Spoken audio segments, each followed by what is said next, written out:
বন্ধুরা আমার, আগামী 8 তারিখে নির্বাচন, ভোট চাচ্ছে সবাই, আমাদের কাছে দোয়া চায় যে হুজুর দোয়া করেন আগামী 8 তারিখে যেন আল্লাহ আমারে কবুল করে জিতায় দেয়। ইভেন রাত 2টোর দিকেও গতকাল ফোন দিয়েছে একজন ক্যান্ডিডেট,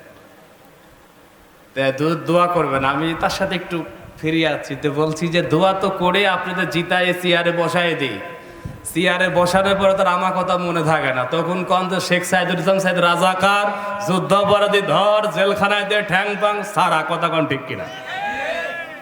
তা আমরা বললাম যে আমরা একটু ঠাট্টা করে বললাম যে আমরা তো দোয়া করি আপনাকে জন্য, কিন্তু দোয়া করে জিতায় দেওয়ার পরে আমার কথা তো মনে থাকে না, আপনাকে কথা কয় না, মনে থাকে?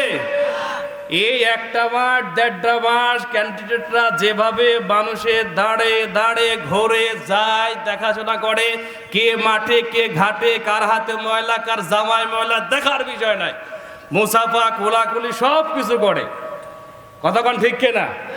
এই সেবাটুকুই যদি এই 1.5 মাস নয় 5টা বছর যদি কেউ করতে পারে, দ্বিতীয়বার দাঁড়ানোর পরে ভোট চাওয়া লাগবে না, জনগণ একাই দিবে, কতক্ষণ ঠিক কিনা? এজন্য যারা জাতির রাহবার হতে চায়, আগামী 8 তারিখে যারা জিততে চায়, আপনাদের জন্য দোয়া থাকবে।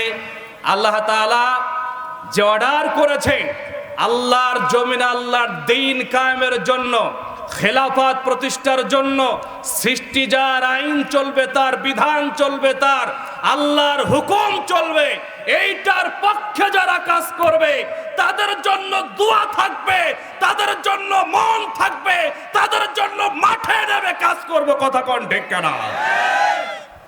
এজন্য যারা আছেন তারা কাজ করেন, আল্লাহর জন্য কাজ করবেন।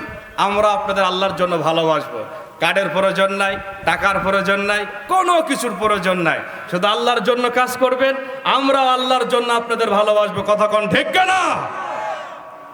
বন্ধুরা আমার,